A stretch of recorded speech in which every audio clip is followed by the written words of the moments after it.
Kurang lebih sih sama untuk market chance-nya. Banyak kaum millennials yang akan menikah juga kan untuk di tahun 2020 ini. Makanya kita bawa koleksi wedding ring. Karena kenapa? Orang pertama kali memiliki perhiasan ya di wedding ring, ya kan? Cowok yang nggak suka perhiasan pasti mau nggak mau harus membelikan cincin kawin untuk ceweknya. Makanya kita melihat peluang itu masih banyak. Kita masuklah di sini dengan membawa tema wedding ring. Yang kita angkat benar-benar di Prank & Co Nipah ini melihat segmentasi market dari mallnya sendiri, kaum muda semuanya, kaum milenial semuanya. Kita angkatlah itu tema wedding ring. Keunggulan dari produk-produk Prank & Co dibandingkan dengan berlian-berlian yang lain yang sudah ada gitu. Nah, kalau untuk kita nggak mau membandingkan, tapi kita akan mengomongkan kelebihan dari berlian Prank & Co.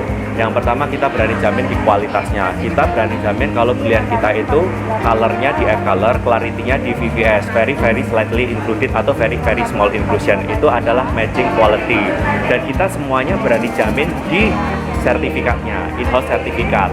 Nah, kalau misalnya tidak sesuai dengan sertifikatnya, misalkan dicek di lab independen, nggak sesuai nih ternyata dengan sertifikatnya, kita berani kembalikan uangnya. Itu jaminan dari Prank & Co.